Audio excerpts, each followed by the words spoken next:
दुकान चलाना यही हमारी पूजा है। कुछ लोग कर्म को ही पूजा मानते हैं, परंतु ऐसा नहीं है। कर्म भी एक भौतिक चीज है और पाप भी एक भौतिक चीज है। तो अच्छे कर्म और बुरे कर्म, पुण्य कर्म और पाप कर्म दोनों का फल मिलता है। तो कर्म मार्ग पापों से मुक्त करने के लिए समर्थ नहीं है। सुखदेव गोस्वामी कहते हैं इसलिए अविद्व अधिकारित्वा प्रायश्चितम विमर्शनम। वास्तव में प्रायश्चित की विधि मैं तुम्हें बताऊं, इस संसार में लोग पाप इसलिए करते हैं क्योंकि दिमाग में अज्ञान भरा हुआ है। यदि किसी व्यक्ति को ज्ञान हो जाए, ज्ञान मार्ग को कोई अवलंबन कर ले, तो वह पापों से बच सकता है। ये दूसरी विधि बताई। अब ज्ञान मार्ग का निरूपण कर रहे हैं। ज्ञान प्राप्त हो जाने से व्यक्ति पापों से बच सकता है। महात्मा गण दृष्टांत देते हैं, बात भी सत्य है। दूध में यदि जहर मिलाया हुआ है और यदि हमें कोई दूध दे दे, जहर युक्त दूध हम पी जाएंगे, मर जाएंगे। लेकिन दूध पीने से पहले ज्ञान हो जाए, उसी समय कोई रोक दे, अरे इसमें जहर है, हम दूध पिएंगे। कितना भी अच्छा केसर, काजू, बादाम, पिस्ता ये सब डाला होगा, लेकिन पता चल रहा है इसमें जहर है, हम पिएंगे नहीं पिएंगे। ठीक उसी प्रकार यदि किसी व्यक्ति को समझ में आ जाए, पता चल जाए कि ये पाप है, ज्ञान हो जाए, तो व्यक्ति पाप करने से बच सकता है। इस संसार में ज्ञान का अभाव ही दुख का कारण है। तो ज्ञान हो जाना चाहिए। महाराज परीक्षित कहते हैं कि आपकी बात तो सही है कि ज्ञान हो जाने से व्यक्ति पाप करने से बच जाएगा, लेकिन प्रभु एक बात बताऊं, संसार के लोगों के दिमाग में ज्ञान टिकता नहीं है। अब बताइए कौन नहीं जानता है cigarette is injurious to health. Cigarette जो है हेल्थ के लिए हानिकारक है, कौन नहीं जानता है। शराब पीना ये लिवर के लिए हानिकारक है, कौन नहीं जानता है। लेकिन जब हृदय में ये इच्छा होती है, तीव्र इच्छा शराब पीने की, तब उस समय के लिए आदमी भूल जाता है। ज्ञान सबके मन में है, सबके हृदय में ज्ञान है, लेकिन समय आने पर वह ज्ञान चला जाता है, विस्मृत हो जाता है। महाराज आपने विधि तो अच्छी बताई कि ज्ञान हो जाने पर आदमी पाप करना बंद कर देगा, क्योंकि ज्ञान मार्ग एक अच्छा मार्ग है। इस संसार में ज्ञान नहीं होने के कारण ही तो सब लोग दुखी हैं। महात्मा गण और एक दृष्टांत देते हैं, जैसे एक कमरा हो और उस कमरे में अंधकार हो। जैसे यहाँ पर ही समझ लीजिए, यहाँ पर अचानक अंधकार हो जाए, बिल्कुल अंधकार, और उस अंधकार में एक बहुत बड़ा सांप आ जाए, क्या होगा? सब लोग भागेंगे, एक ही दरवाजा है। उस दरवाजे से सांप से बचने के लिए सब लोग भागेंगे और भागते समय एक दूसरे के ऊपर गिरेंगे, खून भी निकल सकता है। लेकिन अचानक लाइट आ जाए और पता चले अरे बाप रे सांप नहीं है तो रस्सी थी, खामखा भाग रहे। जैसे ही लाइट आ जाती है तुरंत पता चल जाता है कि ये सांप नहीं तो रस्सी। तो भक्तों, इस संसार में अज्ञान होने के कारण ही सब लोग भाग रहे हैं, दौड़ रहे हैं, ये करूंगा वो करूंगा, अज्ञान के कारण। जैसे अंधकार के कारण सब लोग भाग रहे हैं, वैसे अज्ञान के कारण ही सब लोग परेशान हैं। जैसे ही प्रकाश हो जाता है तो आदमी को समझ में आ जाता है ये सांप नहीं है रस्सी। वैसे ही जैसे ही जिसके जीवन में ज्ञान रूपी प्रकाश हो जाता है, व्यक्ति सभी चिंताओं से मुक्त है, सभी प्रॉब्लम से मुक्त हो जाता है। इसलिए ज्ञान बहुत बड़ी चीज है। लेकिन परीक्षित महाराज ने कितना सुंदर प्रश्न पूछा हमारे लिए। बोले ये उपाय तो ठीक है कि आदमी को ज्ञान हो जाए तो पापों से मुक्त हो जाएगा, लेकिन ये ज्ञान टिकता नहीं है। ये हर समय टिकना चाहिए ना, ये समय आने पर विस्मृत हो जाता है, टिकता नहीं। प्रभु ये ज्ञान टिक जाए ऐसा कोई उपाय बताइए। तब सुखदेव जी कहते हैं हाँ ऐसा एक उपाय है, नाशनत पथ्य में वान्नम व्याधयो भी भवन्ति एवं नियम कृत राजन शनै क्षेमाय कल्पते। जैसे एक रोगी को रोग हुआ है, वह रोगी जब डॉक्टर के पास जाता है तो डॉक्टर उस रोगी को परहेज देता है। क्या परहेज देता है? कि ये खाना है, ये खाना है, ये खाना है और ये नहीं खाना है। देखो, आपको दही नहीं खाना है, नींबू नहीं खाना है, टमाटर नहीं खाना है, खिचड़ी खाना है, भात खाना है, रोटी खाना है। तो जैसे एक रोगी किसी डॉक्टर के पास जाता है और डॉक्टर उसे परहेज देता है, उस परहेज का रोगी यदि उस परहेज को पालन करता है तो धीरे धीरे करके वह रोगों से मुक्त हो जाता है। वैसे शास्त्र में ज्ञान को 24 घंटा धारण करके रखने के लिए, 24 घंटा ज्ञान को टिकाने के लिए शास्त्र में कुछ परहेज दी गई है। 10 वस्तु बताई गई हैं। उस 10 वस्तु का पालन पूर्ण रूप से करोगे तब ये ज्ञान 24 घंटा टिका रहेगा। फिर पाप करते समय वो ज्ञान याद रहेगा, और जब वो ज्ञान होगा तो पाप होगा ही नहीं, है ना। पाप कब होता है? जिस समय पाप करते हैं उस समय विस्मृति हो जाती है। तो 24 घंटा जब ये ज्ञान रहेगा, है?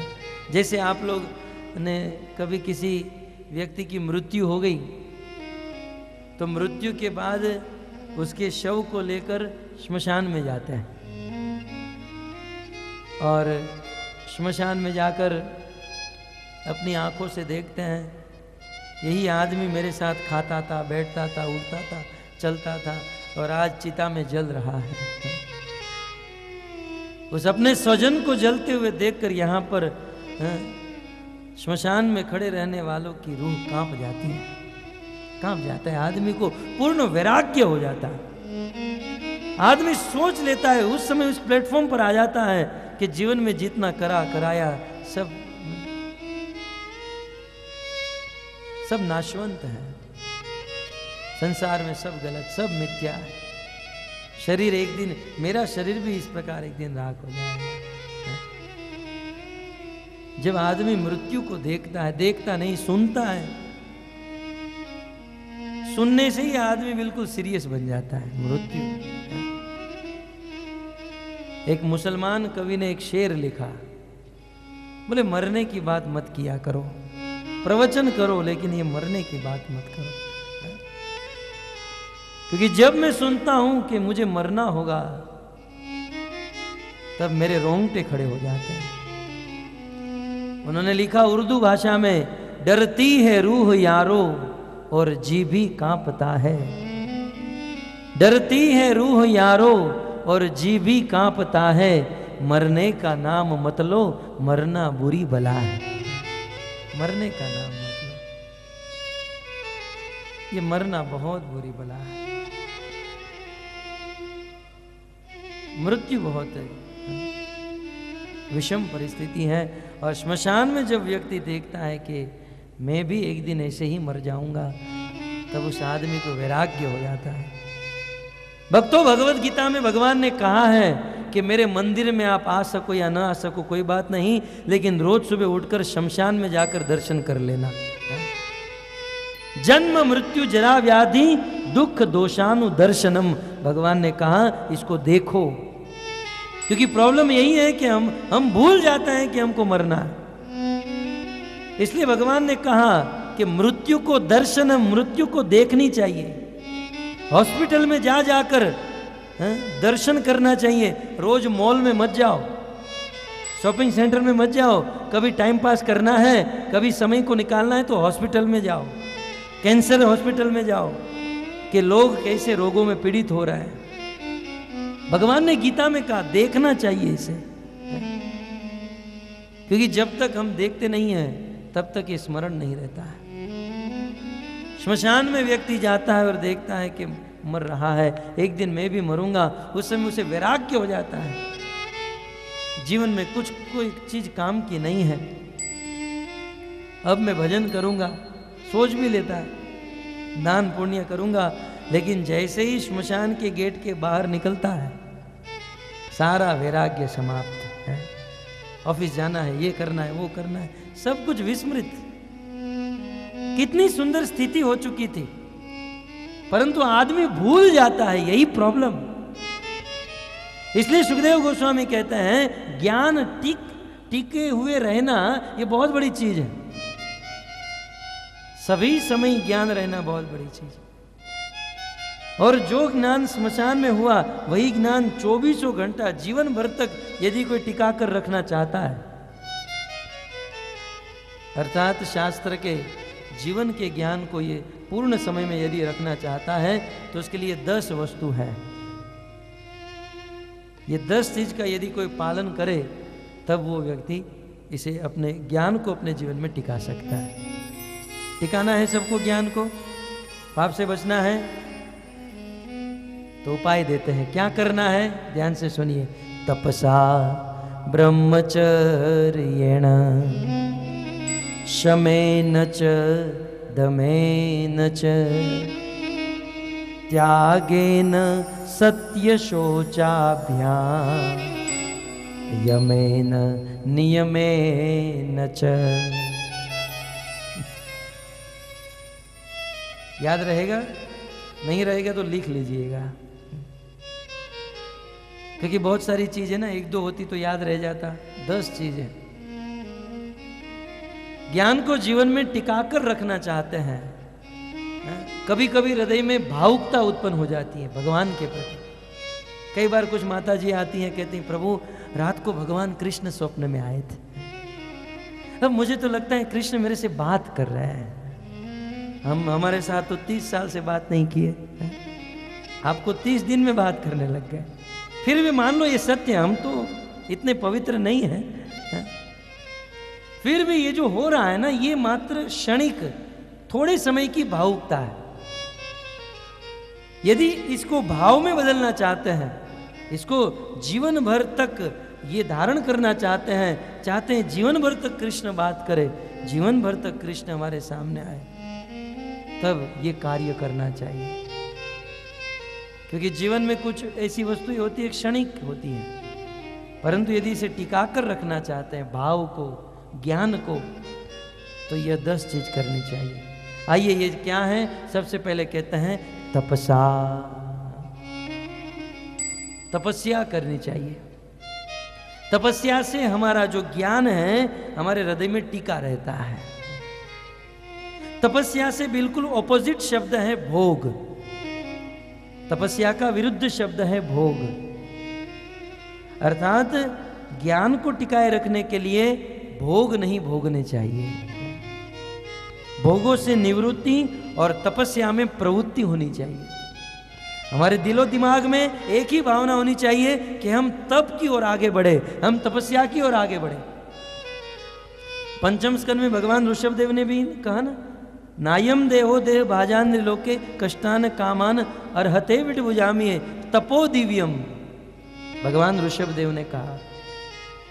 हमारे जैन बंधु भगवान ऋषभदेव को प्रथम तीर्थंकर मानते हैं और ये भगवान विष्णु के प्रथम 24 अवतारों में से एक। भगवान ऋषभदेव ने कहा तपस्या करो। तपस्या से ज्ञान टिक कर रहता है और भोगों से ज्ञान चला जाता है। तो भक्तों यदि ज्ञान को टिकाकर रखना है तपस्या करनी चाहिए। यदि हम भोग करने लगे, भोग कहां से होते हैं? इंद्रियों के द्वारा भोग होते हैं। आंखों से भोग होता है गलत दृश्य को देखना। आंखों का भोग क्या है? गलत दृश्य को देखना। जीवा का भोग क्या है? गलत चीज को खाना। कान का भोग क्या है? गलत चीज को सुनना, फिल्म के गानों को सुनना, ये भोग है। और मुख का भोग क्या है?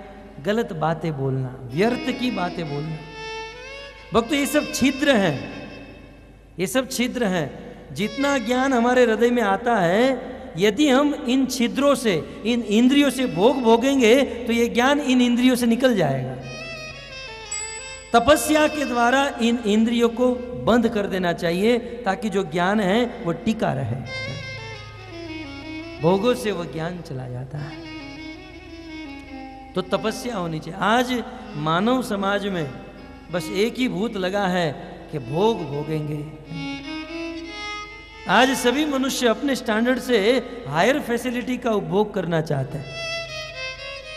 सभी लोग अपने अपने स्टैंडर्ड से ऊंचे स्टैंडर्ड पर बढ़ना चाहते हैं कि मुझे ये भोग मिले, ये फैसिलिटी मिले।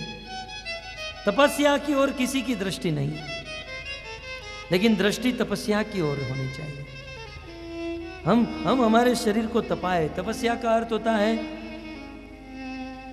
जानबूझकर स्वयं स्वतः अपनी स्वतंत्रता से शरीर को कष्ट देना, इसे तपस्या कहा जाता है। और भक्तों, इन तपस्या के द्वारा, तपस्या से तेज बढ़ता है।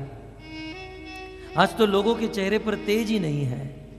न तो चेहरे में तेज है, न वाणी में तेज है, न दृष्टि में तेज है, क्योंकि तपस्या नहीं है। तपस्या से तेज बढ़ता है, प्रभाव बढ़ता है।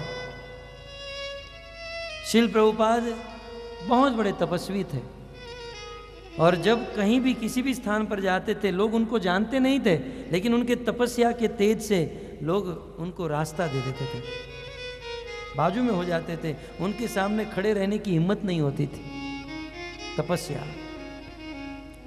तपस्या करनी चाहिए और भोगों से निवृत्ति होनी चाहिए। फिर भी संसार में कुछ लोग की बुद्धि भोगों में है, भोगों से मुक्त नहीं हो सकते हैं। लेकिन भक्तों, विचार कीजिए कि ये भोग है क्या?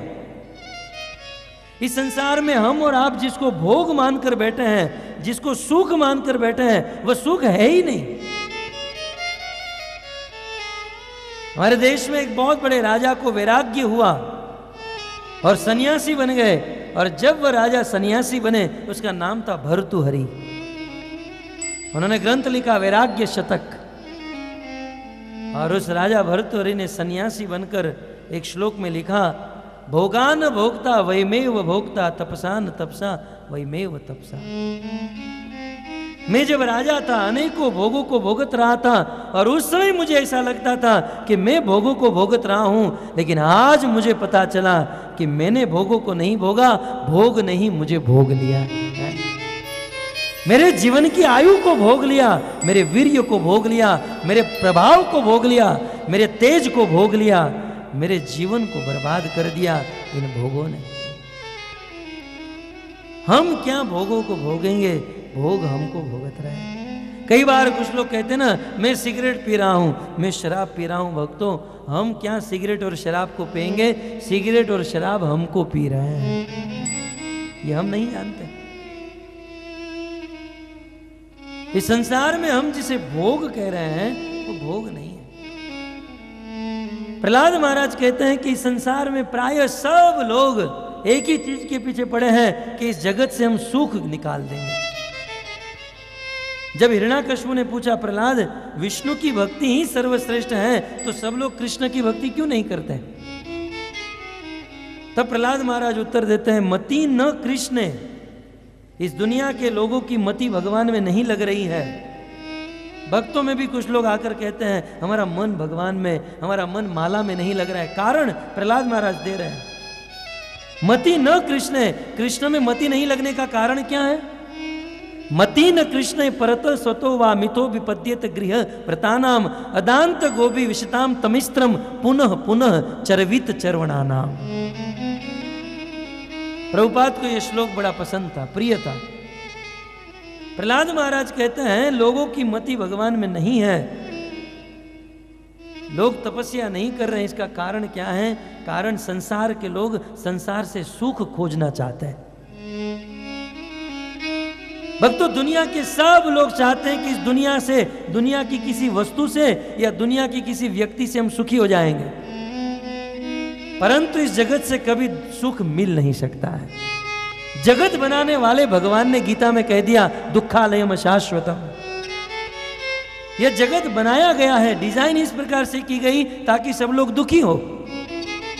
अब इस दुखालय जगत को सुखालय करने वाला कौन हो सकता है?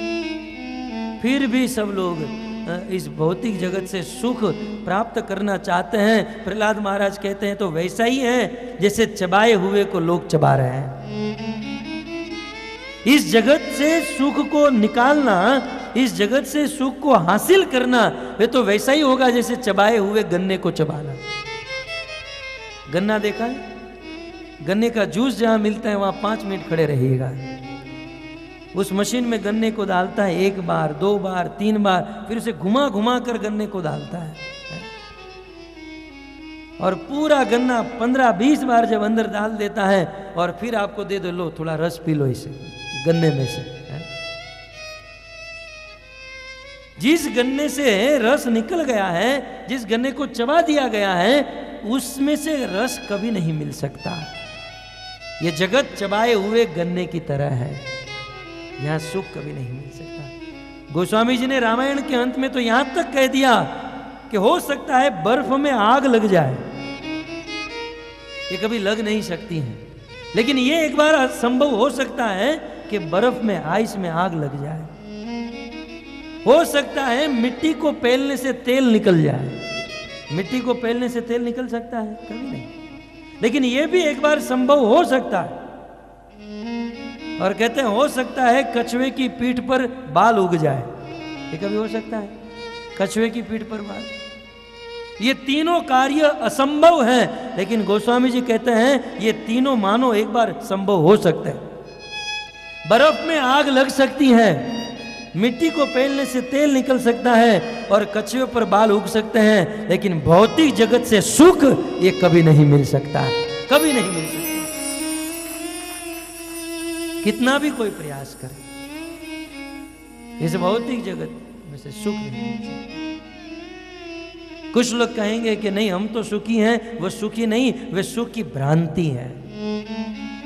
कुछ लोग दावा करते हैं हम लोग सुखी हैं। भागवत में उन लोगों के लिए लिखा गया, रजोधिका कर्मोपरा दुखेच सुख मानिना।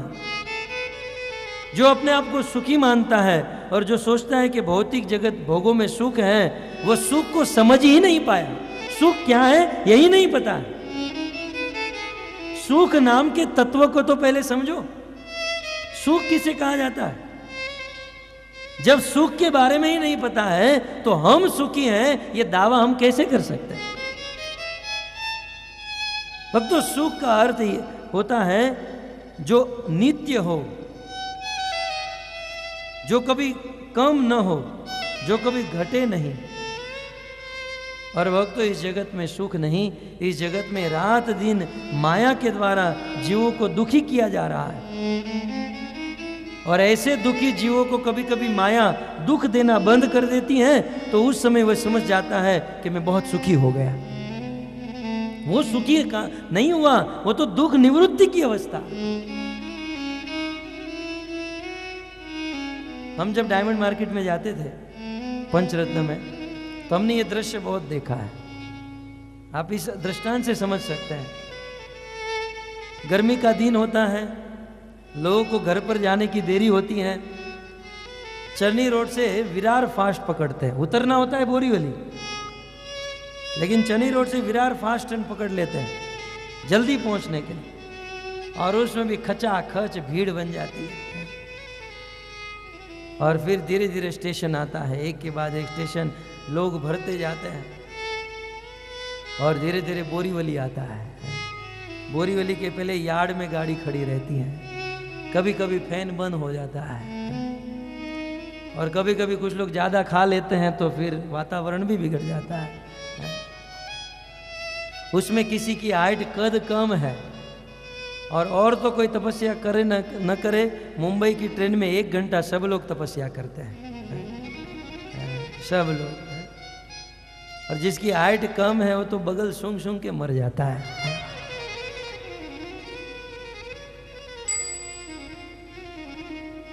तो इतनी बदबू आ रही है, गंध आ रही है, पंखा बंद है, पसीने से लथपथ। ट्रेन का पंखा बंद होता है, कंघी निकालते हैं, कंघी से भी शुरू नहीं होता है। और उसमें भी वो आदमी बोले बोरीवली उतरना है, तब विरार वाले चिल्लाते हैं बोरीवली का ट्रेन नहीं मिला, नहीं उतरने देंगे। तब इसको पसीना निकलता है, यार नहीं उतरने मिलेगा। तो वो बेचारा गरीब बन जाता है, उतरने तो जल्दी जाना है, हॉस्पिटल जाना है। तो सब लोग इतनी गाली देते हैं, इतनी चिल्लाते हैं। धीरे धीरे ट्रेन चलती है, बोरीवली स्टेशन पर आती है, और कैसे भी करके 1 घंटे से परेशान था।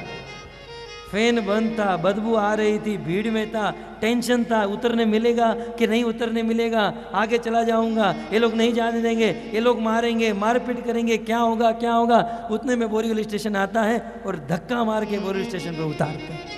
और जैसे ही बोरीवली स्टेशन पर उतरता है,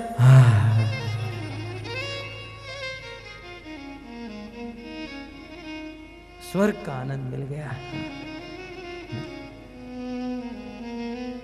उस समय व्यक्ति को सुख का एहसास होता है। तत्व से सोचो, ये सुख है?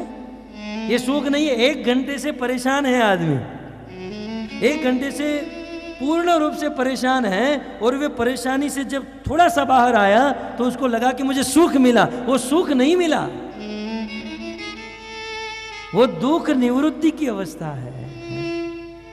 उसी प्रकार इस संसार में सुख नहीं है, दुख निवृत्ति की अवस्था को हम सुख मान बैठते हैं और सोचते हैं भोगों में सुख मिल जाएगा। देखिए, प्रथम चीज है तपस्या करनी चाहिए। भक्तों, भोगों में सुख नहीं है। वर्तमान में लोग सोचते हैं सबसे बड़ा सुख स्त्री और पुरुष का मिलन है। स्त्री, अब सभी सिनेमा में, सभी टीवी में, सभी गानों में बस यही बताया जाता है।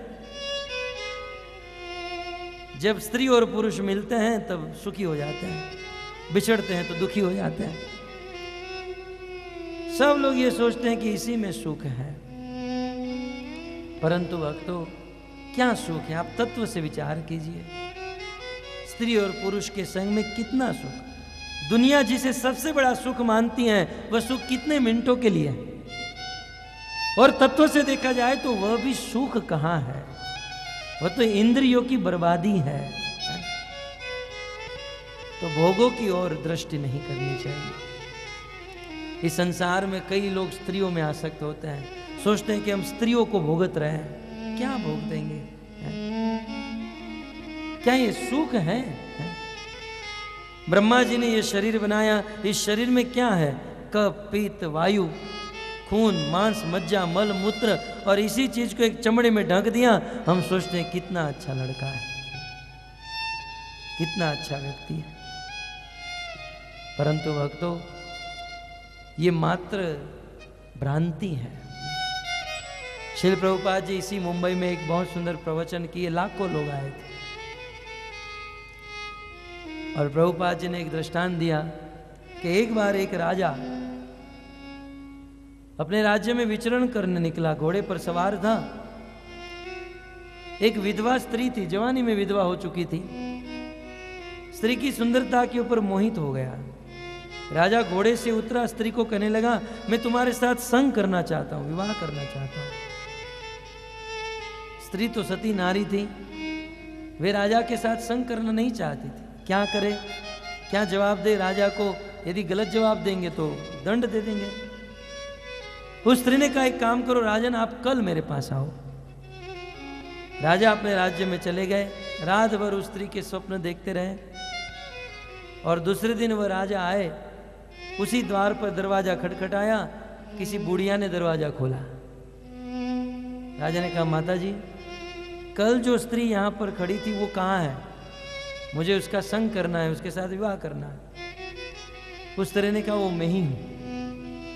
राजा दंग रह गया, आश्चर्यचकित हो गया। राजा ने कहा, तुम वही स्त्री हो? मुझे विश्वास नहीं हो रहा है। बोले, मैं वही स्त्री हूं। राजा ने कहा, तो तुम्हारी सुंदरता कहां चली गई? कल तो तुम बहुत सुंदर थी, आज तुम्हारी सुंदरता गई कहां पर? भक्तों, वो स्त्री तो पवित्र थी, राजा को स्पर्श करना नहीं चाहती थी।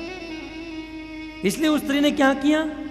अनेकों प्रकार की औषधि खाकर अनेकों उल्टी कर दी, वॉमिट कर दी, और रात भर वॉमिट करने के कारण शरीर बिल्कुल सूख गया। जब राजा बार बार कहने लगा कि तुम्हारी सुंदरता कहां चली गई, वह स्त्री राजा को अंतःपुर में लेकर गई। एक पात्र में उसके द्वारा की गई वॉमिट भरी हुई थी। एक पात्र में खून भरा हुआ था, एक पात्र में मल मूत्र बाल अलग अलग करके सभी पात्र में भरा था। स्त्री ने कहा यह है मेरी सुंदरता।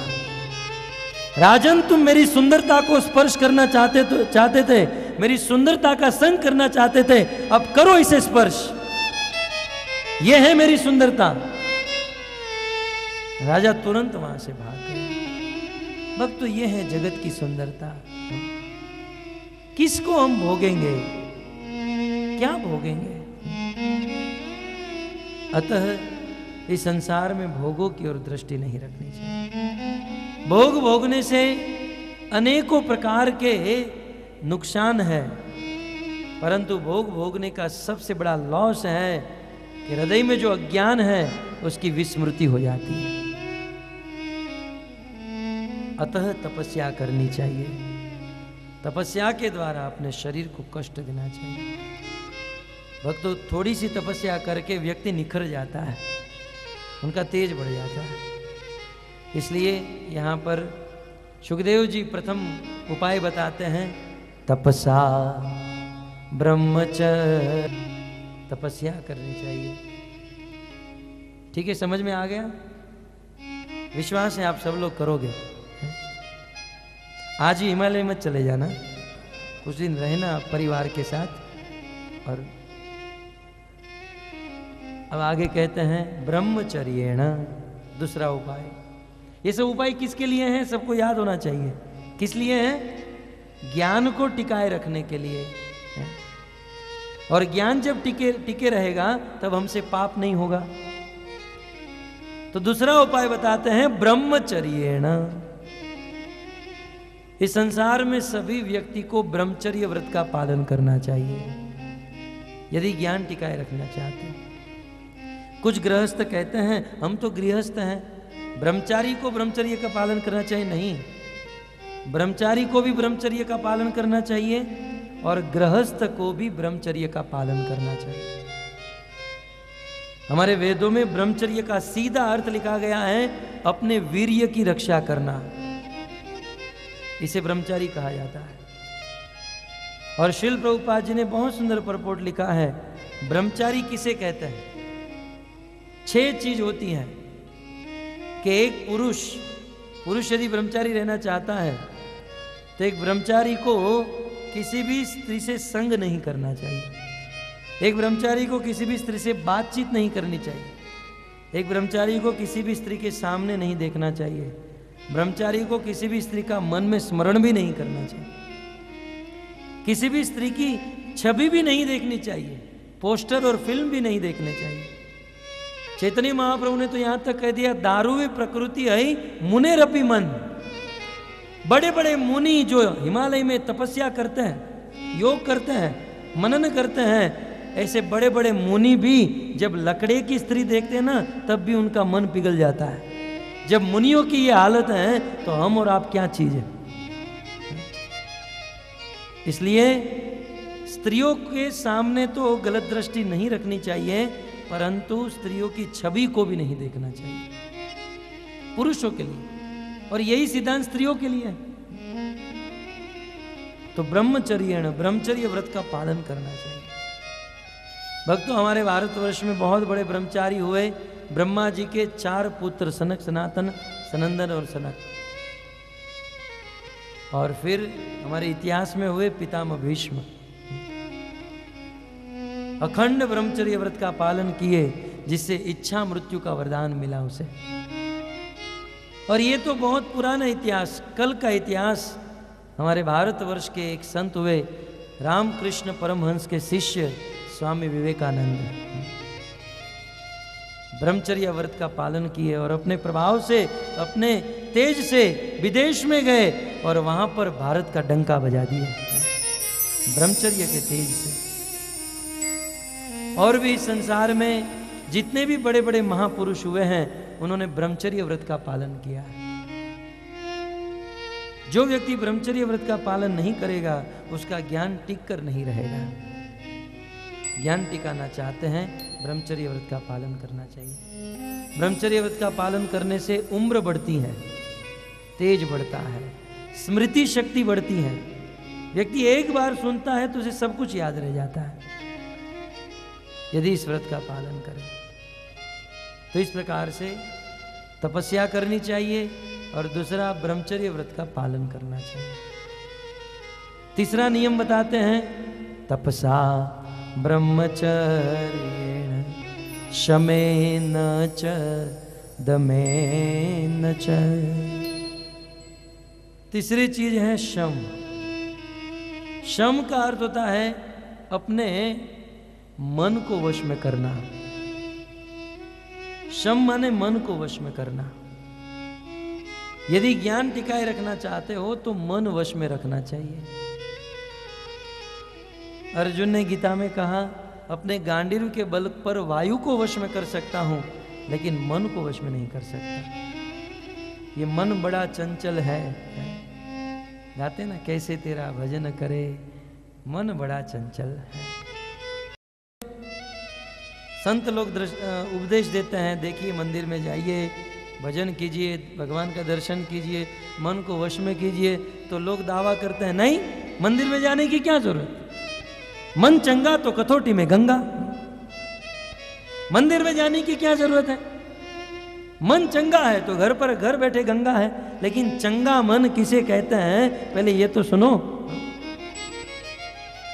अच्छा मन, पवित्र मन किसे कहा जाता है? सुबह से लेकर शाम तक हम हमारे मन में कितने गलत विचार करते हैं। भक्तों, मन का काम है सोचना। थिंकिंग, फीलिंग एंड विलिंग, ये तीनों चीज हमारे मन में होती है।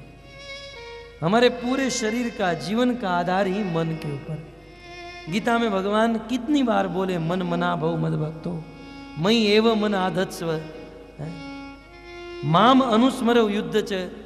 अर्जुन मन मुझ में लगाओ, मन मुझ में लगाओ। भगवान ने भगवत गीता में ज्यादा कुछ नहीं मांगा, अर्जुन मुझे करोड़ों रुपये दे दो, मुझे सोने का गहना दे दो, नहीं। गीता में कृष्ण ने अर्जुन से अपना मन मांगा, मन मुझे दो। मन वश में करना चाहिए। शम माने अपने मन को कंट्रोल रखना चाहिए। आज तो हमारा मन अनकंट्रोल्ड है। भक्तों, सुबह से लेकर शाम तक हम हमारे मन में क्या क्या सोचते हैं। शाम को बैठकर यदि मन में सोची हुई बातों को लिखा जाए और पढ़ा जाए तो हम लज्जा के मारा हमारा सिर झुक जाए। कभी कभी सोचता हूं कि भगवान ने यदि यहां पर एक स्क्रीन बनाया होता और मन में जो विचार आ रहे हैं वो स्क्रीन में दिखाई दिया होता, तब क्या होता है? तब तो आदमी जी नहीं सकता है कि कौन आदमी किसके विषय में किसको गिराने की सोचता है, किसको काटने की सोचता है। और यहाँ पर भी आपके सबके कपाल में यदि स्क्रीन होती तो मैं भी पढ़ लेता, कितने लोग मुझे गाली दे रहे हैं, कब ये बंद करेगा, कब हम लोग खाना खाएंगे और घर पे पहुंचेंगे। अच्छा है भगवान ने कुछ ऐसा नहीं बनाया कि मन की बात कोई जान नहीं सकता है। तो मन बहुत बेकार है, मन में बहुत गलत विचार आते हैं। इस मन को शुद्ध करना चाहिए। मन को शुद्ध करने का उपाय आगे बताया जाएगा, परंतु मन को वश में करना चाहिए। भक्तों, जिस व्यक्ति का मन अपने वश में नहीं है, उसका मन उस व्यक्ति का सबसे बड़ा शत्रु है। भगवत गीता में कृष्ण कहते हैं, शत्रुओं को ढूंढना है तो पाकिस्तान में जाने की जरूरत नहीं है। अपना सबसे बड़ा शत्रु अपने अंदर बैठा है, नहीं जीता हुआ अपना मन। काम येष क्रोध येष रजोगुण समुद्भव महाशनो महापापमा विद्येन मिह वैरिणम। अर्जुन, इसे सबसे बड़ा वैरी समझो। मन को वश में करना चाहिए। तो मन को वश में करे, तीन चीज हुई। चौथा कहते हैं दमे न च। दम का अर्थ होता है इंद्रियों को वश में करना। हमारी इंद्रियों की बहुत बुरी आदत हो चुकी है। इस इंद्रियों से गलत काम करते करते करते अब गलत काम करने की आदत हो चुकी है।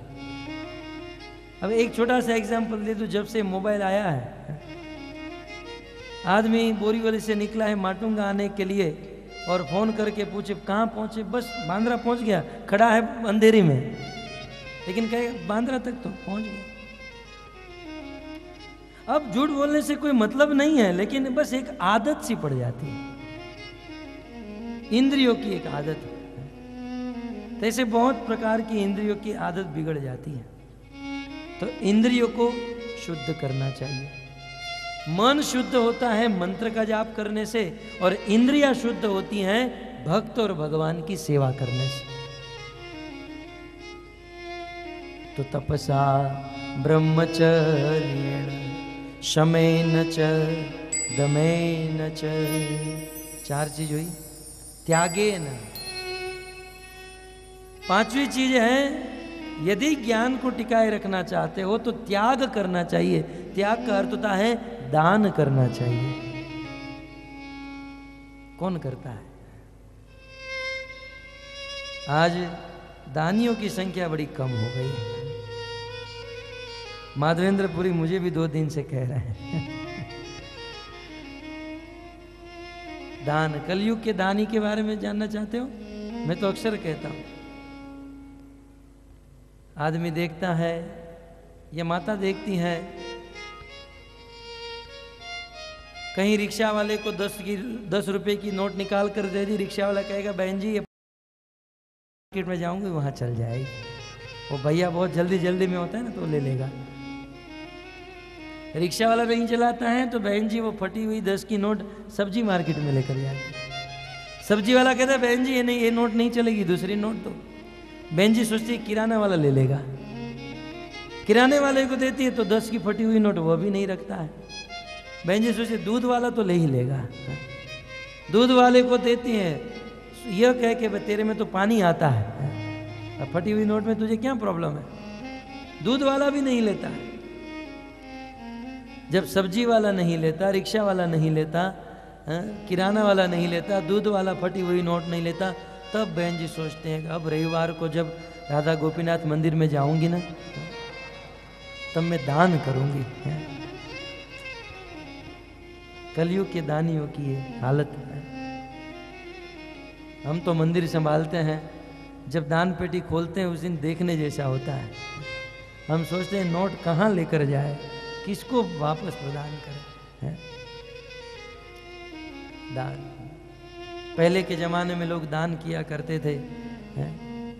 शिवी महाराज ने एक कबूतर की रक्षा करने के लिए अपने शरीर से मांस काट कर दे दिया, अपने शरीर का मांस दे दिया।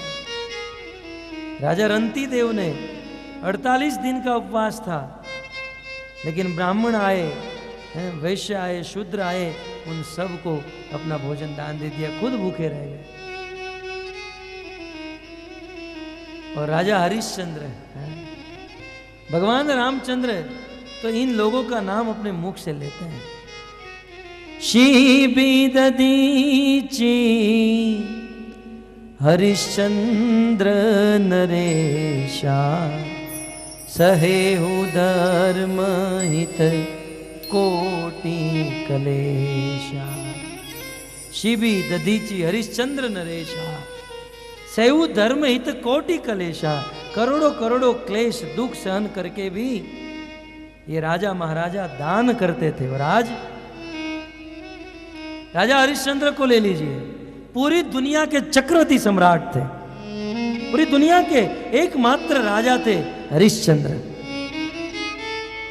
आज भी लोग सत्यवादी, जब सत्य का नाम, सत्य का लिस्ट निकलता है तो हरिश्चंद्र का नाम प्रमुख होता है। सत्यवादी राजा हरिश्चंद्र पूरी दुनिया के राजा थे। लेकिन राजा हरिश्चंद्र के मन में एक दिन स्वप्न आया कि मैंने मेरा राज्य विश्वामित्र को दान में दे दिया। राजा हरिश्चंद्र जब दूसरे दिन सुबह जगे तो स्वप्न में जो दान दिया था वो दान देने के लिए मचल गए। अब कहां राजा हरिश्चंद्र जो स्वप्न में दिए हुए दान को रियल दान करना चाहते हैं, और कहां हम जो रियल में वादा कर चुके हैं वो स्वप्न में भी नहीं देते। कह चुके हैं देंगे, स्वप्न में भी नहीं देते, रियल में तो नहीं देते, स्वप्न में दान दे दिया था विश्वामित्र को। और मचल गए कि यदि गुरुजी आ जाते, विश्वामित्र आ जाते तो मैं सब कुछ उन्हें प्रदान कर देता। और संजोग से विश्वामित्र उसी समय प्रकट हो गए। राजा हरिश्चंद्र ने स्वागत किया, चरण धोए और हाथ में जल लेकर संकल्प किया कि हे महर्षि विश्वामित्र जी, आज और अभी ये राजा हरिश्चंद्र अपना पूरा राज्य आपको दान दे रहा है। विश्वामित्र जी ने वह दान स्वीकार कर लिया। विश्वामित्र ने कहा, राजन, दान तो बहुत सुंदर किया, दक्षिणा क्या दे रहे हो? दान तो बहुत अच्छा किया, दक्षिणा दीजिए, क्योंकि बिना दक्षिणा के दान का फल पूर्ण रूप से नहीं मिलता। राजा हरिश्चंद्र ने कहा, क्या चाहिए? विश्वामित्र जी ने कहा, 10 सोना मोहर चाहिए। हरिश्चंद्र ने अपने अनुचरों को बुलाया और कहा, 10 नहीं, विश्वामित्र जी को हमारे धन के खजाने से 100 सोना मोहर दे दो। तुरंत विश्वामित्र ने राजा हरिश्चंद्र को सावधान किया, राजन, मैं तुम्हें सावधान करता हूं, ये पूरी दुनिया तुम मुझे दान में दे चुके हो, तो ये क्या तुम्हारा धन का खजाना इस दुनिया के बाहर की चीज है? ये तुम्हारा धन का खजाना भी मेरा है। यदि तुम मुझे सोना मोहर देना चाहते हो तो इस दुनिया से बाहर निकलो, अपने राज्य से बाहर निकलो और बाहर निकलकर धन लेकर आओ। आज का कोई होता तो उस ऋषि को भगा दिया होता। राजा हरिश्चंद्र तो सत्यवादी थे। तुरंत राजा हरिश्चंद्र समझ गए। अपनी पत्नी तारामती और पुत्र रोहित को लेकर काशी वाराणसी जाने के लिए निकल पड़े, क्योंकि राजा हरिश्चंद्र जानते थे कि वाराणसी क्षेत्र जो है, काशी क्षेत्र जो है, ये इस पृथ्वी का हिस्सा नहीं है। वाराणसी, काशी जो है, शिव जी के त्रिशूल के ऊपर बसा है। काशी विश्वनाथ के त्रिशूल के ऊपर काशी नगरी है। कुछ लोगों को विश्वास नहीं होता, आप भूगोल खोल कर देखिए, आज तक इस दुनिया में सभी क्षेत्र में भूकंप हुए, लेकिन काशी में आज तक भूकंप नहीं हुआ, क्योंकि काशी भूभाग नहीं है, काशी क्षेत्र भूमि का हिस्सा नहीं है। राजा हरिश्चंद्र जानते थे। अपनी पत्नी तारामती और पुत्र रोहित को लेकर निकल गए और काशी के बाजार में खड़े रह गए। सभी लोग वहां से निकल रहे हैं और राजा हरिश्चंद्र दोनों हाथ ऊपर करके चिल्ला रहे हैं कि हे काशी के वासियों, आप हमें खरीद लो। राजा हरिश्चंद्र खुद बिक रहे हैं। राजा हरिश्चंद्र ने अपनी पत्नी को बेच दिया, अपने पुत्र रोहित को बेच दिया और स्वयं राजा हरिश्चंद्र बिक गए। बिक गए राजा हरिश्चंद्र। पत्नी और पुत्र को माली के वहां बेच दिया और स्वयं किसी स्मशान में नौकरी करने लगे। सूरदास जी ने बड़े करुण शब्दों में लिखा है कि संसार में धन आने पर कभी अभिमान मत कीजिए, क्योंकि अघट घटना घटिए सी भगवान की शक्ति है। कब करोड़पति को रोड़पति बना दे ये निश्चित नहीं है। उन्होंने अपने पद में लिखा, एक दिन राजा राज हरिश्चंद्र, संपत्ति मेरु समान, सब दिन होत न एक समान। सब दिन एक समान नहीं होते। एक दिन राजा हरिश्चंद्र की संपत्ति मेरु के समान, सुमेरु पर्वत के समान चमक रही थी, और एक दिन वही राजा हरिश्चंद्र काशी की बाजार में बिक गए, श्मशान में नौकरी करने लगे। एक दिन फूल तोड़ते हुए राजा हरिश्चंद्र के पुत्र को सर्प डंक मार दिया, मृत्यु हो गई। तारामती दुखी हुई, अपने पुत्र को लेकर श्मशान में गई, जिस श्मशान में राजा हरिश्चंद्र नौकरी कर रहे थे। परंतु राजा हरिश्चंद्र ने अपनी पत्नी तारामती को प्रवेश नहीं दिया। तारामती कहने लगी, पुत्र का अंतिम संस्कार करना है, आप प्रवेश दीजिए। बोले, मैं यहां नौकर हूं, तुम्हारा पति नहीं हूं।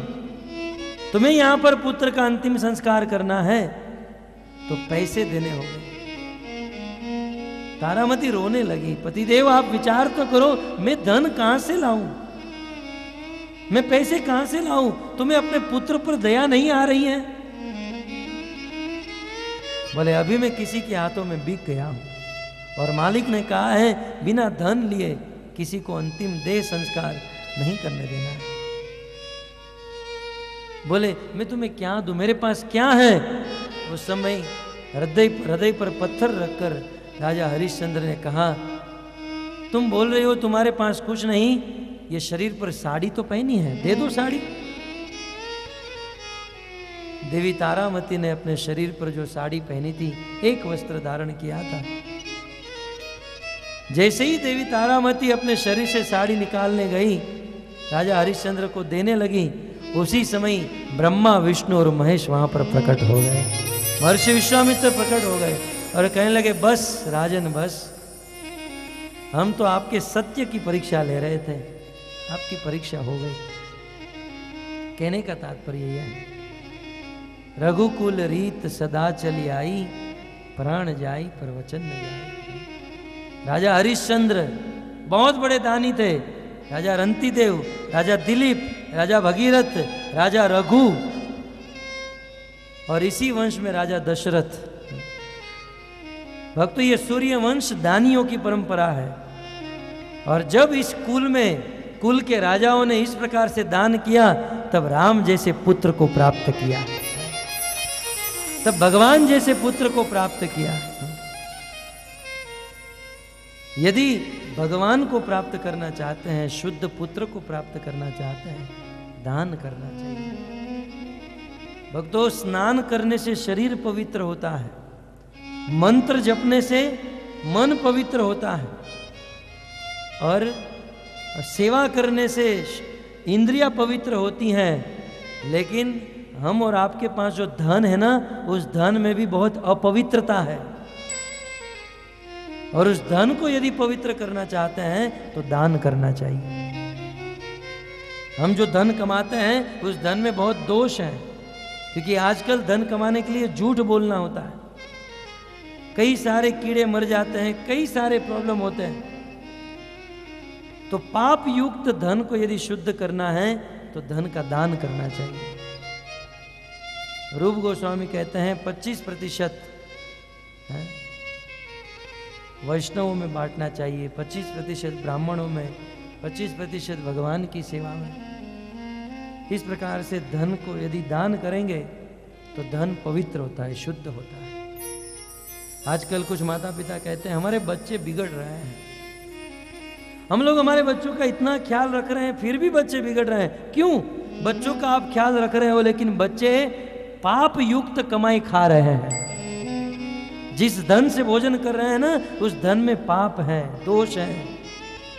उस दोष युक्त भोजन यदि कोई बच्चा करता है तो उसमें भी पाप आ जाता है। धन पवित्र होना चाहिए, और धन को पवित्र करने के लिए दान करना है। तपसा, ब्रह्मचर्येण, शमेन, दमेन, त्याग, और फिर है सत्य, सत्य भाषण करना चाहिए। फिर है शौच, पवित्र रहना चाहिए। 2 प्रकार की पवित्रता, एक अंदर की और एक बाहर की। अंदर की पवित्रता, बाहर की पवित्रता स्नान करने से आती है, और अंदर की पवित्रता मंत्र जाप करने से आती है। पवित्र रहना चाहिए, और 12 यम का पालन करना चाहिए, और 12 नियम का पालन करना चाहिए। सुखदेव गोस्वामी कहते हैं, यदि कोई व्यक्ति इतने नियमों का पालन करता है, देह वाग बुद्धिजम धीरा, यदि कोई धीर व्यक्ति अपने देह से, अपनी बुद्धि से इतने नियमों का पालन करता है, तो शिपत यगम महदपि वेणु गुल्म इवानल, तो वह व्यक्ति, इन सभी नियमों का पालन करने वाला व्यक्ति अपने जीवन में किए गए पाप को वैसे ही नष्ट कर देगा जैसे दावा न लगने पर जंगल में रहने वाले बांस के जुरमुट जलकर राख हो जाते हैं। इन सब नियमों का पालन करने वाला व्यक्ति अपने पाप को वैसे जलाकर राख कर देगा जैसे जंगल में आग लगने पर बांस के जुरमुट जलकर राख हो जाते हैं। इसलिए परीक्षित, आप इसका पालन कीजिए और अपने पापों से मुक्त हो जाइए। तब महाराज परीक्षित ने हाथ ऊपर करके पूछा, कहा प्रभु उपाय तो बहुत बढ़िया बताया, आपने भी सुना, उपाय तो बहुत बढ़िया है और सटीक उपाय है, महाराज परीक्षित ने कहा, देखो आपने ये 8-10 नियम बताया, उस 8-10 नियम में से कलयुग में ये सभी नियमों को पालन करने की बात तो दूर रही, कलयुग में एक नियम भी ठीक से पालन नहीं हो सकता। बताइए कलयुग में कौन तपस्या कर सकता है? साल में एक बार निर्जला रहनी होती, वो भी ठीक से नहीं हो सकता। एकादशी ठीक से नहीं हो सकती, तपस्या नहीं हो सकता है। न शम, न मन को वश में कर सकते हैं, न इंद्रियों को वश में कर सकते हैं, न दान दे सकते हैं। ये किसी भी वस्तु को कलयुग में ठीक से नहीं कर सकते। इसलिए हे प्रभु, आप ऐसा कॉम्प्लिकेटेड उपाय मत बताइए, आप कुछ सरल उपाय बताइए, बिल्कुल सरल, ऐसा उपाय कि एक छोटा सा बालक भी कर सके, जवान भी कर सके और बूढ़ा भी ऐसा उपाय कर सके, ऐसा उपाय बताइए। अब बताओ 5 साल के बालकों को तपस्या करो, कौन करेगा? खेलने में से फुर्सत आएगी तो तपस्या करेगा। ऐसा उपाय बताइए जो सब कर सकते हैं। और प्रभु आपने एक बात बताई कि तपस्या करने से, ब्रह्मचर्य करने से और ये सब कुछ करने से व्यक्ति के पाप वैसे ही जलकर राख हो जाएंगे, जैसे दावानल लगने से जंगल में बांस के जुरमुट जलकर राख हो जाते हैं। आपने ये बात बताई ना। परंतु भक्तों, आपकी इस बात में भी एक चीज मुझे कम लग रही है। देखिए सुखदेव जी में अपनी बुद्धि लगा रहे हैं। बोले आपने कहा कि ये सब कुछ करने के बाद हमारा पाप कैसे जलकर राख होगा? जैसे जंगल में आग लगने से बांस के जो पौधे होते हैं वो जलकर राख हो जाते हैं।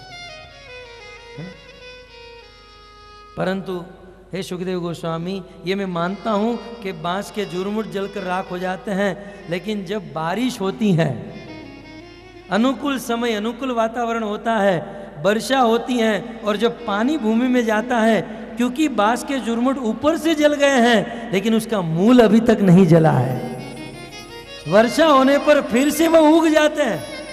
तो प्रभु आपने ये जो उपाय बताया, इस उपाय से हमारे पाप नष्ट होंगे, लेकिन पाप नष्ट होने के बाद भी जब अनुकूल समय आएगा व्यक्ति फिर से पाप में लग जाएगा। क्या तपस्या करने वाला पाप नहीं करता है? अवश्य करता है। शोभरी ऋषि 60,000 वर्ष तक तपस्या किए। देखिए परीक्षित महाराज की बुद्धि तो देखिए, सुखदेव गोस्वामी के इतने बड़े उपाय को भी कह रहे हैं कि ये भी ठीक नहीं। आप सब लोग तो मुंडी हिला रहे थे, वाह बहुत सुंदर है? लेकिन परीक्षित ने दावा कर दिया कि ये भी ठीक नहीं है। आप कहते हो तपस्या करने से पापों से मुक्त होंगे। शोभरी ऋषि ने 60,000 वर्ष तक तपस्या की, भारत का इतिहास। और उन्होंने सोचा कि यहाँ शहरों में तो बहुत डिस्टर्बेंस होता है, बाहर डिस्टर्बेंस होता है, मैं जल में जाकर तपस्या करूंगा।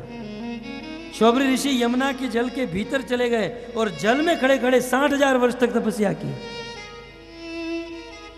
और 60,000 वर्ष के बाद शोभरी ऋषि की एक दिन आंखें खुली और मछली का मैथुन दिखा, और मछली के मैथुन को देखकर पिघल गए। सोचे मैं खामखा तपस्या कर रहा हूँ, सच्चा सुख तो ये लोग ले रहे हैं। शोभरी ऋषि को शादी करने की इच्छा हुई, बाहर निकले और मानदाता की 50 कन्या के साथ शादी कर लिया। 1-2 शादी किया होता तो भी समझ में आता। 60,000 वर्ष तक तपस्या करने वाला शोभरी 50 कन्या के साथ विवाह किया। सुखदेव जी कहते हैं तपस्या तपसा ब्रह्मचर्येण शमेन च दमेन च त्यागेन सत्य शोभा शोचाभ्याम यमेन नियमेन च, ये सब कुछ करने से भी तो आदमी पूर्ण रूप से तो पाप से मुक्त नहीं होता। मान लो यदि हम ये करने भी लगे, ये चीज कर भी दे, फिर भी आदमी पूर्ण पापों से मुक्त नहीं हो सकता है। और कलयुग में कोई ये कर नहीं सकता है।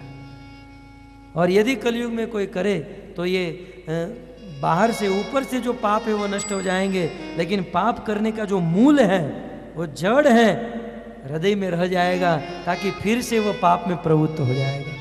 प्रभु आप ये घुमा फिरा कर बात मत कीजिए, अब समय भी बहुत कम है, अब अंतिम उपाय बता दीजिए और सरल उपाय बताइए। कैसा उपाय? पहले उपाय का विशेषण सुन लीजिए। देखिए कॉम्प्लिकेटेड नहीं होना चाहिए, सीधा सीधा उपाय होना चाहिए और सरल उपाय होना चाहिए। एक बच्चा भी वो उपाय कर सके, जवान भी कर सके, बूढ़ा भी कर सके, ऐसा होना चाहिए। और ऐसा उपाय होना चाहिए जिससे पाप से भी व्यक्ति मुक्त हो जाए और पाप करने की जो वासना है, पाप करने की जो वृत्ति जड़ मूल है, वो भी निकल जाए। और इतना ही नहीं, वह उपाय करके मृत्यु के बाद व्यक्ति भगवान के धाम को प्राप्त कर जाए, ऐसा उपाय होता है। जब महाराज परीक्षित ने कहा कि ऐसा उपाय है आपके पास, सुखदेव जी ने कहा एक उपाय है, बहुत सुंदर, सरल, सटीक, साधारण, जो सब लोग कर सकते हैं, और ऐसा उपाय कि व्यक्ति इसी जन्म में सभी पापों से मुक्त होकर भगवान की प्राप्ति कर सकता है। लेकिन वह उपाय कल शाम को 7 बजे। हरे कृष्णा।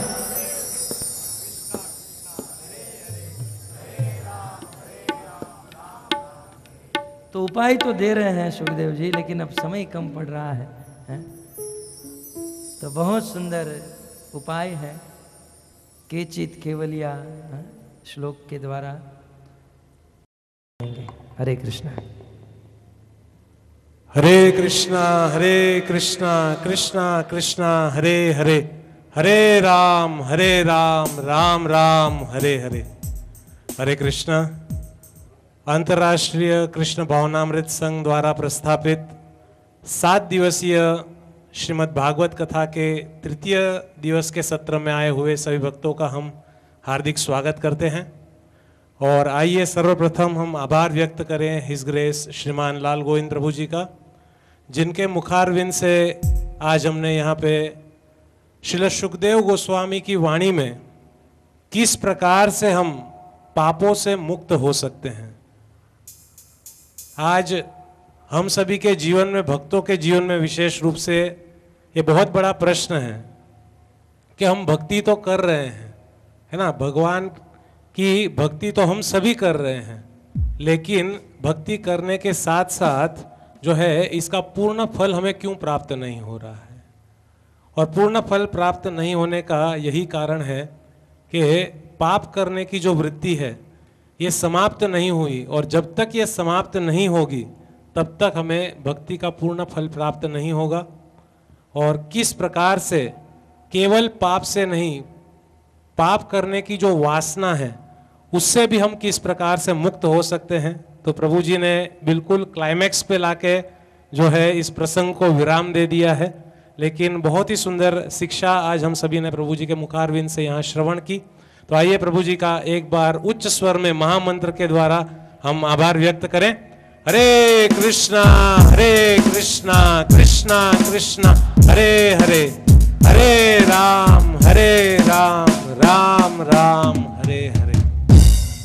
तत्पश्चात इस सभागृह में उपस्थित अनेकों वरिष्ठ भक्त यहाँ आज आए हैं, जो चंद्र के समान इस सभा को शोभायमान कर रहे हैं। ऐसे हमारे राधा गोपीनाथ मंदिर से अनेकों वरिष्ठ भक्त यहाँ उपस्थित हैं, और साथ ही साथ अनेकों भक्त राधा गिरधारी मंदिर से भी आए हैं।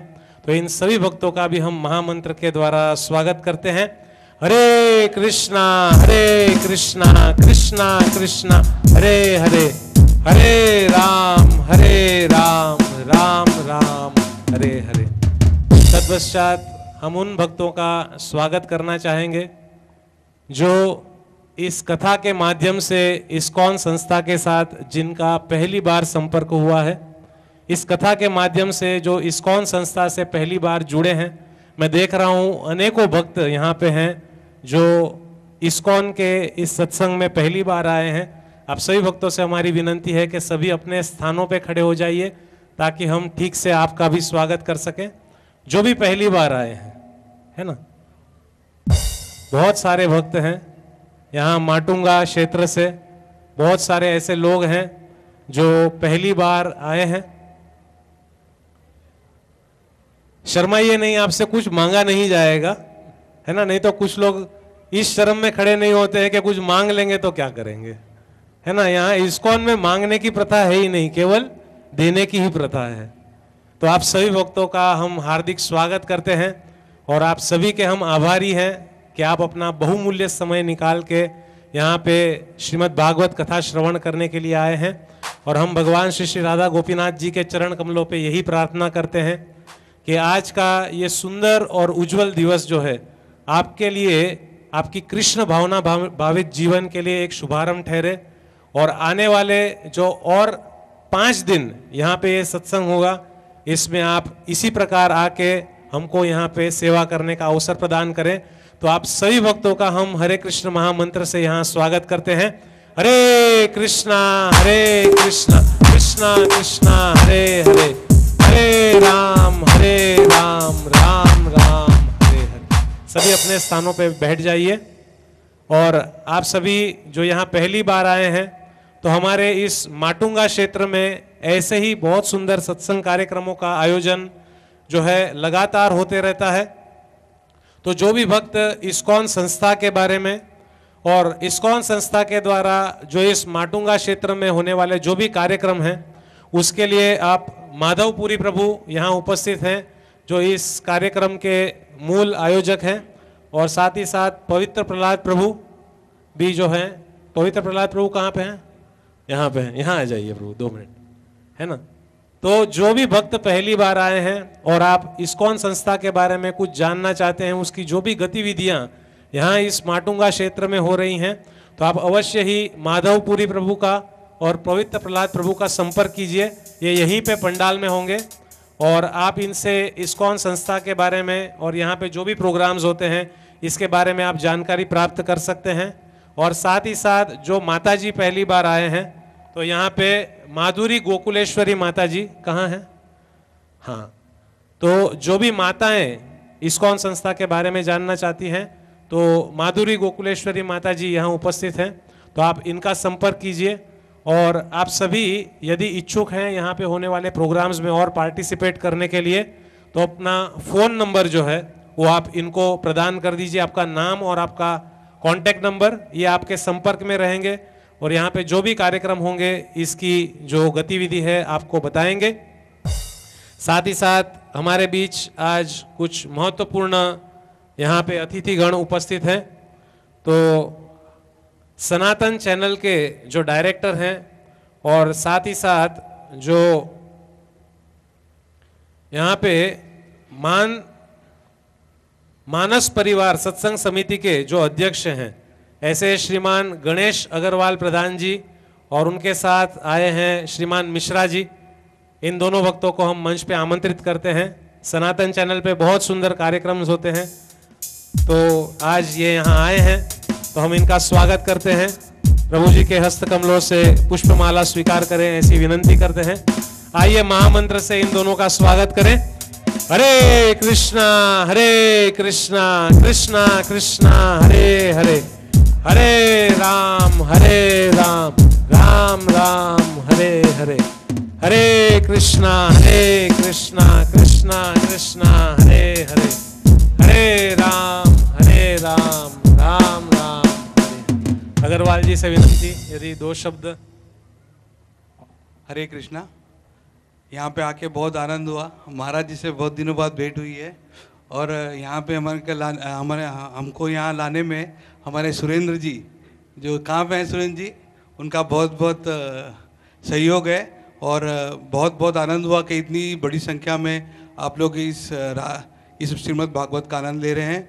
और सनातन चैनल पे तो हमारे महाराज जी आते ही हैं, तो हमारी कोशिश रहेगी कि उस माध्यम से भी आप उनको श्रवण कर सकें। हरे कृष्ण हरे राम। बहुत धन्यवाद अग्रवाल जी का।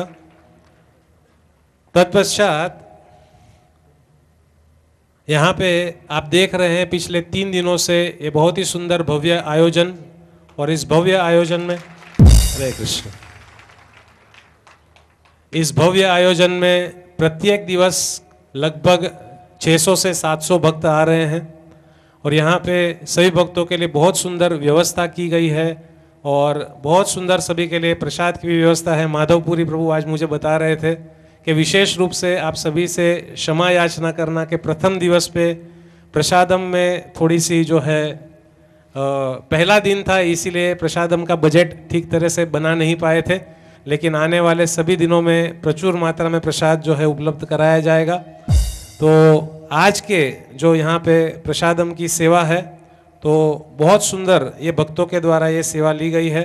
तो मैं उन भक्तों को विनंती करता हूँ, अनारकली माता जी, प्रेमी बेन माता जी, श्रीमान जोता भाई चावड़ा प्रभु और कमला सोलंकी माता जी, इन सभी से मेरी विनंती है कि मंच पे आएं और प्रभु जी के हस्त कमलों से पुष्पहार स्वीकार करें। आइए अनारकली माता जी, प्रेमी बेन माता जी, क्षमा कीजिए, जेठाभाई चावड़ा प्रभु जी और कमला सोलंकी माता जी, इन सभी भक्तों से मेरी विनंती है कि कृपया यहाँ मंच पे आएं। आज जो ये सत्संग यहाँ पे जो कथा हो रही है, इस कथा के आयोजन में इन सभी का बहुत सुंदर सहयोग है। तो इन सभी भक्तों से मेरी विनंती है जल्द से जल्द मंच पे आ जाएं। हमें और भी बहुत सारी सूचनाएं आपको देनी है, तो सभी से विनंती है मंच पे आ जाएं और पुष्पहार, भगवान का जो अर्पण किया हुआ पुष्पहार है उसको आशीर्वाद स्वरूप स्वीकार करें। आइए इनका स्वागत करते हैं महामंत्र के द्वारा। हरे कृष्णा कृष्णा कृष्णा हरे हरे, हरे राम राम राम हरे हरे, हरे कृष्णा कृष्णा कृष्णा हरे हरे, हरे राम राम राम हरे हरे, हरे कृष्णा कृष्णा कृष्णा हरे हरे, हरे राम राम राम हरे हरे, हरे कृष्णा कृष्णा कृष्णा।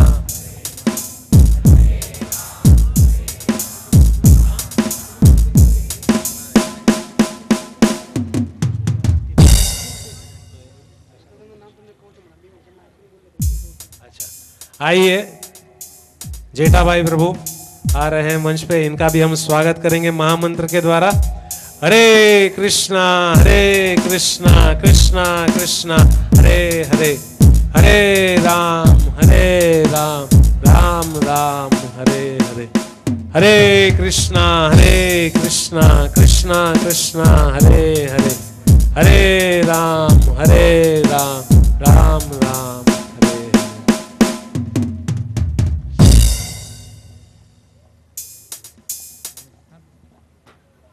हरे कृष्णा।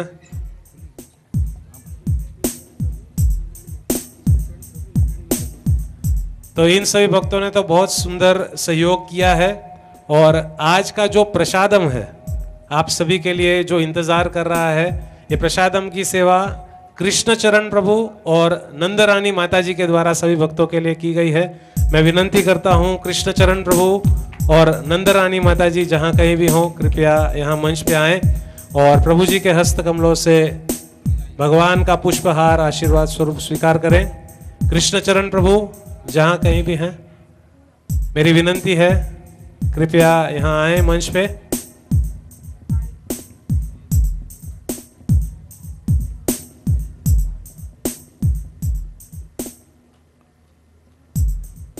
प्रभु जी हमारे राधा गोपीनाथ भक्त समाज के बहुत ही वरिष्ठ भक्त हैं।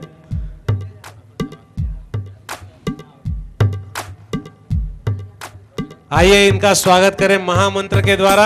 हरे कृष्णा कृष्णा कृष्णा हरे हरे, हरे राम राम राम हरे हरे, हरे कृष्णा कृष्णा कृष्णा हरे हरे, हरे राम राम राम हरे हरे, हरे कृष्णा कृष्णा कृष्णा हरे हरे, हरे राम राम राम हरे हरे, हरे कृष्णा कृष्णा कृष्णा हरे हरे, हरे राम राम राम हरे हरे। इन भक्तों का इतना सुंदर योगदान देके मुझे एक बहुत सुंदर छोटी सी कथा याद आ रही है। 2 ही मिनट आपके लूंगा। एक समय की बात है, एक गांव में एक ब्राह्मण थे और वो ब्राह्मण जो है वो बहुत ही भगवान के जगन्नाथ जी के सुंदर भक्त थे और उसी गांव में एक बहुत बड़े व्यापारी रहते थे। उस व्यापारी की हमेशा इच्छा होती थी कि मैं जगन्नाथ जी के दर्शन करने के लिए जाऊं, लेकिन अपने व्यापार में व्यस्त होने के कारण वो कभी भी जगन्नाथ जी का दर्शन करने के लिए नहीं जा पाते थे। तो उन्होंने सोचा मैं तो नहीं जा पा रहा हूं, लेकिन ये ब्राह्मण देवता तो बार बार जगन्नाथ जी का दर्शन करने के लिए जाते हैं। तो उन्होंने उस ब्राह्मण को बुलाया अपने घर पे, और ब्राह्मण को बुला के उन्होंने उस ब्राह्मण को 100 रुपया दिया, और 100 रुपया दिया और कहा कि आप जगन्नाथपुरी जा रहे हैं तो जगन्नाथ जी की जो हुंडी है उसमें मेरी ओर से आप ये 100 रुपये का दान जो है आप दे देना। तो ब्राह्मण ने कहा ठीक है, और ब्राह्मण वहां से चल पड़े। और जब जगन्नाथपुरी जा रहे थे तो रास्ते में ऐसे ही एक वैष्णव की बहुत बड़ी मंडली वहां पे उनको मिली, और बहुत सुंदर ऐसे ही सत्संग कथा कीर्तन हो रहा था। तो ब्राह्मण देवता ने बहुत सुंदर वहां पे कथा कीर्तन सत्संग का लाभ लिया, और सत्संग का लाभ लेने के पश्चात उसने देखा कि सत्संग तो हुआ लेकिन प्रसाद के लिए कोई भी व्यवस्था नहीं है। तो उसने सोचा मेरे पास तो जेब में 100 रुपया है, तो क्यों नहीं इस 100 रुपये को इस्तेमाल करके मैं सभी वैष्णवों के लिए जो है प्रसाद की सेवा करूं, है ना। तो उसने सभी स्थानीय भक्तों को बुलाया और बहुत सुंदर प्रसाद की व्यवस्था की, और सभी भक्तों को बहुत सुंदर जो है वहां पे प्रसाद अर्पण किया, है ना। और उस प्रसाद की सेवा करने में उसने 98 रुपये खर्च कर दिए। तो 100 में से 98 रुपया उसने खर्च कर दिया, और खर्च करके फिर वो आगे जगन्नाथपुरी के लिए निकल पड़े। आगे निकल पड़े, जब जा रहे थे तो जगन्नाथ जी का दर्शन किया, और दर्शन करने के बाद 2 रुपया जो बचा था वो जगन्नाथ जी की हुंडी में उसने अर्पण कर दिया, है ना। लेकिन जगन्नाथ जी इतने प्रसन्न हुए कि रात को ही उस सेठ के स्वप्न में आ गए, है ना। रात को ही जगन्नाथ जी ने उस व्यापारी को दर्शन दिया, और व्यापारी जो है बहुत प्रसन्न हो गया कि जगन्नाथ जी का साक्षात दर्शन, लेकिन बुद्धि तो व्यापारी की थी ना। तो उसने जगन्नाथ जी से सबसे पहला प्रश्न यही पूछा कि प्रभु मैंने आपकी सेवा में 100 रुपया भेजा था, आपको मिला कि नहीं, है ना। तो जगन्नाथ जी ने क्या उत्तर दिया पता है? जगन्नाथ जी ने कहा 98 रुपया मिल गया है लेकिन 2 रुपया अभी तक नहीं मिला है ना। तो जगन्नाथ जी भी ये कह रहे हैं कि वैष्णवों को जो भी भोजन कराने की जो सेवा है ना, भगवान स्वयं वैष्णवों और ब्राह्मणों के मुख से भगवान ग्रहण करते हैं। तो हम सभी के लिए भी एक बहुत सुंदर अवसर है कि हम यहाँ पे इतने वैष्णव एक साथ में हमको प्राप्त हैं। तो जो भी भक्त इस प्रकार से प्रसादम की और तन मन धन से किसी भी प्रकार की सेवा यहाँ करना चाहते हैं तो आप माधवपुरी प्रभु का और जो पवित्र प्रहलाद प्रभु है इनका संपर्क कीजिए। और साथ ही साथ 2 दिन के बाद बहुत ही सुंदर तिथि आ रही है। आप सभी अनेक भक्त जानते हैं, कुछ भक्त नहीं भी जानते हैं, तो उनकी जानकारी के लिए हम बताना चाहते हैं। 2 दिन के बाद में गौर पूर्णिमा महामहोत्सव है ना। तो जो भक्त नए हैं उनके लिए ये विशेष जानकारी है कि यहाँ इसी पंडाल में भगवान का बहुत ही सुंदर अभिषेक होगा, और आने वाले रविवार को जो है गौर पूर्णिमा है, और गौर पूर्णिमा महामहोत्सव जो है यहाँ पे शाम को 5 बजे से प्रारंभ होगा। तो जो भी भक्त यहाँ रहते हैं जो मंदिर तक नहीं जा सकते हैं तो उनके लिए विशेष रूप से यहाँ पे गौर पूर्णिमा मनाई जाएगी, और 5 बजे से 5:30 बजे तक बहुत सुंदर यहाँ पे कीर्तन होंगे। और भगवान के प्राकट्य दिवस पे यहाँ पे भगवान का बहुत सुंदर अभिषेक होगा, है ना। जब बालक का जन्म होता है तो जन्म के समय पे सबसे पहले क्या कराया जाता है? उसको स्नान कराया जाता है ना, उसको स्वच्छ किया जाता है। तो उसी प्रकार से चैतन्य महाप्रभु का प्राकट्य दिवस है, और हमारे इस्कॉन के सभी मंदिरों में बहुत जोर शोर से धूमधाम से निर्मल सुख मुख विगलित निगम कल्प फल परमानंद सुधार समय फल लीला अति निधान की लीला रति रस रस निधान की आरती अति पावन पुराण की कलिमल मथनि त्रिताप निवारिणी जन्म मृत्यु भव भय भय हारी सेवत सतत सकल सुखकारी सुमहौषधि हरि चरित गान की आरती अति पावन पुराण की धर्म भक्ति विज्ञान खान की विषय विलास विमोह विनाशिनी विमल विराग विवेक विकासी भगवत तत्व रहस्य प्रकाशी परम ज्योति परमात्म ज्ञान की आरती अति पावन पुराण की धर्म भक्ति विज्ञान का परमहंस मुनि मन उल्लास रसिक हृदय रस रास विलासी भोक्ति भोक्ति रति प्रेम दुरासी तथा अकिंचन प्रिय सुजान की आरती अति पावन पुराण की धर्म भक्ति विज्ञान कान की हरे कृष्णा कृष्णा कृष्णा हरे हरे हरे राम राम राम हरे हरे कृष्णा कृष्णा कृष्णा हरे राम राम हरे हरे कृष्णा हरे कृष्णा हरे राम हरि बोल हरि बोल हरि बोल हरि सीता गौर हरि बोल हरि बोल हरि बोल हरि जय जय प्रभुपाद प्रभुपाद जय जय प्रभुपाद प्रभुपाद निताई गौर प्रेमानंदे।